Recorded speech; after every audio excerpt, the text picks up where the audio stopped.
Olá pessoal, estamos aqui para mais uma aula de redação, produção de texto. E hoje nós vamos falar sobre o gênero textual, né? Vamos falar sobre o conto. O que é o conto? O que é conto? Parte do conto, estrutura de um conto. Vamos lá. Você já ouviu falar em Sherazade, de As Mil e Uma Noites? Ela é uma astuta mulher que salvou a própria vida e conquistou o amor de um rei, por meio da arte de contar histórias, durante 1001 noites. Por essa coletânea de narrativas, chegaram até nós contos do Antigo Oriente, criados por volta do século X. O conto originalmente nasceu do costume dos povos antigos de se reunirem para contar histórias. É antigo, portanto, o gosto do ser humano pela contação de história. Então, o conto surgiu, né, lá no volta do século X, no Antigo Oriente. E nós vamos hoje saber a estrutura, o que é o conto, características de um conto. Então, quais são as etapas típicas de um texto narrativo? O que é um conto? Qual é a estrutura narrativa de um conto? Então, conto é um texto narrativo. Já diz lá como definição. E o que é texto narrativo? Ele pode ser escrito em prosa, em parágrafos ou verso. Possui um determinado narrador. Vamos ver qual é a figura do narrador, o que ele faz.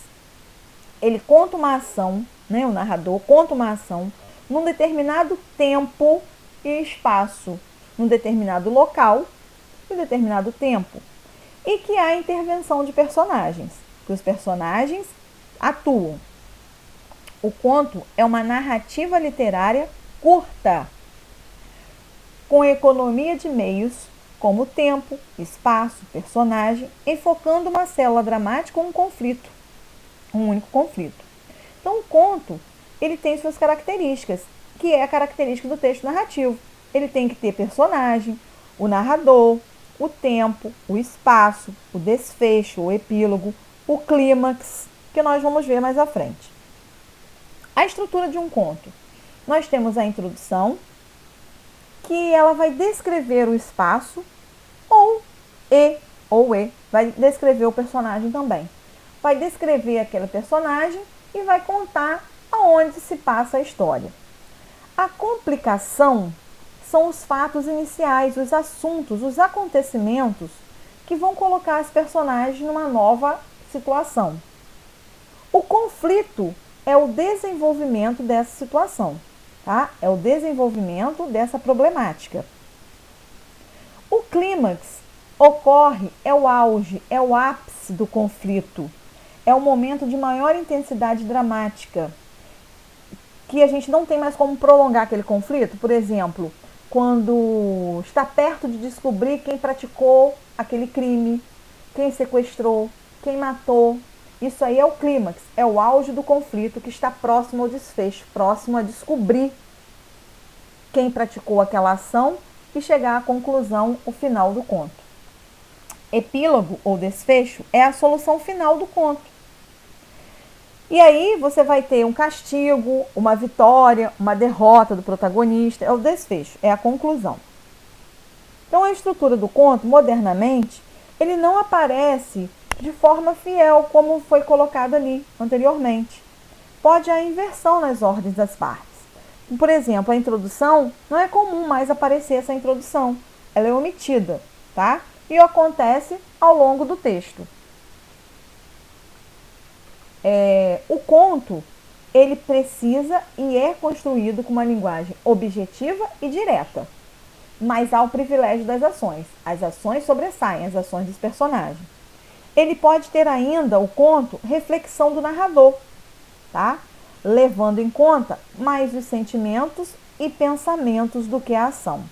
Então, o conto, ele pode levar mais em conta, ao invés de privilegiar as ações dos personagens, ele pode levar em conta o sentimento e o pensamento do narrador. Quem é o narrador? O narrador é um ser fictício, criado pelo autor, que vai contar a história. A partir do ponto de vista do narrador, que os fatos são desenrolados, desencadeados, são relatados, são contados. O narrador pode aparecer em primeira pessoa ou em terceira pessoa, tá? Quando o narrador participa da história, ele é um narrador em primeira pessoa. Ele participa da história. Ele é personagem. Quando o narrador não participa da história, ele é narrador em terceira pessoa. Ficou claro? Então, o narrador participa da história, ele é primeira pessoa. Os verbos do texto, todo em primeira pessoa. Ele é um personagem. Quando o narrador não participa da história, ele é narrador em terceira pessoa. Os verbos vão aparecer em terceira pessoa. Ele não é personagem, apenas conta a história. Então, a conclusão aqui. O narrador é uma figura imaginária que vai contar uma história. É uma pessoa imaginária criada pelo autor. Tá? Então, se eu tenho a presença, ele vai participar, o narrador participa da história, ele é em primeira pessoa. Ele não participa da história, ele é narrador em terceira pessoa. Isso? Quanto à posição, ele pode ser objetiva ou subjetiva. Objetiva, o narrador é imparcial. Ele não expressa a sua ideia, o seu pensamento, o seu juízo de valor. Quando o narrador ele participa, que é a primeira pessoa, ele vai defender o seu ponto de vista. Ele vai defender sua opinião, vai fazer comentários, tá claro? E ainda, o narrador, ele não é personagem do conto, ele é observador, não é isso? Ele é observador. Vai ter, aí nós vamos ter escrevendo em terceira pessoa, ele é onisciente. Quando o narrador, ele participa, ele conta a história, é primeira pessoa, ele é onipresente, tá? E os personagens? Os personagens aparecem de acordo com sua importância, né? É o protagonista, o antagonista ou o figurante. O que é isso? O protagonista é o personagem principal. É onde o leitor tem empatia. A vida do personagem é o enredo, é o assunto. Então, o texto é todo voltado para o protagonista. O antagonista é a oposição ao protagonista. O antagonista é o personagem que está ali para fazer oposição às realizações, os anseios, os objetivos do protagonista. E o figurante? É necessário ter aquele ali para criar uma ilusão de coisa real, né, da trama. Os personagens ainda, eles podem ser classificados como plano ou redondo, dependendo da riqueza psicológica. Personagem redonda, ele pode surpreender o leitor, mudar de ideia, mudar de atitude, pode estar sujeito a contradições. Personagem plana é psicologicamente pouco desenvolvido, não surpreende o leitor. Então, a redonda pode surpreender o leitor, mudar de ideia, né? A personagem redonda, ela está praticando uma ação, mas no meio do texto ela pode mudar de ideia, mudar de atitude, pode se contradizer. E a plana não vai surpreender o leitor, é a normal, é aquela contínua, permanece com sua posição.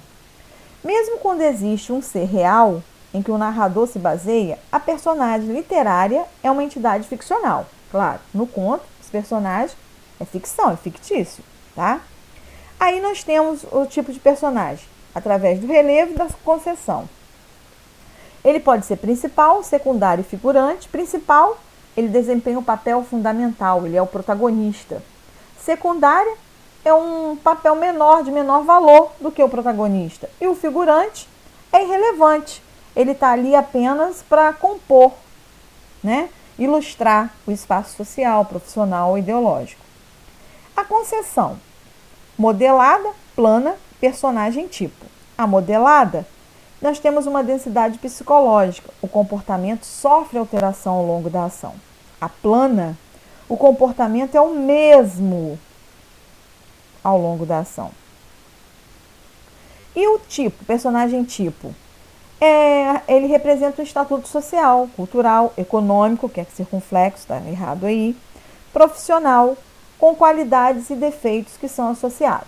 Isso aqui, gente, é pra gente conhecer. Na verdade, a gente precisa saber que os personagens, eles são classificados como protagonista, antagonista e figurante. O protagonista exerce o principal papel, o antagonista é contra as atitudes do protagonista e o figurante está ali para compor, tá? E aqui é mais para a gente conhecer. O tempo. O tempo é outra característica do conto. O tempo histórico. Aparece o quê? Nós temos que ter o tempo no conto. Vamos situar o ano, o século em que se passou aquela história. Não vai interferir no tamanho do conto, né? Mas vai mudar o enfoque, tá? Então, o tempo histórico é quando a gente observa ali o ano, o século, hora relógio. Porque, olha só, um único minuto pode estender por várias páginas. Um ano inteiro pode estar contido em apenas um parágrafo. Aí depende do autor, né? Mas nós quero frisar para vocês que existe a questão do tempo. Tempo cronológico, quando nós temos ali hora relógio, dias do ano, meses do ano, dias da semana, século, tá? E ainda nós temos o tempo psicológico, ok? Vamos voltar lá que ainda falar do tempo. O psicológico é quando fala de algo interior, algo pessoal, emocional, sentimental. Aí é o tempo psicológico. Aí nós temos o tempo do discurso histórico e o cronológico. Do discurso é a maneira como o narrador apresenta os acontecimentos, podendo fazer um recuo ou um avanço no tempo. O histórico é o período da história, é a época, é o desenrolar dos acontecimentos, com data, com hora relógio, o cronológico. O histórico, vamos lá, vamos voltar. Então, conto relacionado a tempo. O do discurso, onde o narrador apresenta os acontecimentos, né? Ele vai avançando ou recuando nos fatos. O histórico é uma determinada época, um período da história, que vai desenvolver aquela ação. O cronológico, aí sim, é hora relógio, século, dias do ano, dias da semana, toda hora dias do ano, dias da semana, meses do ano, tá?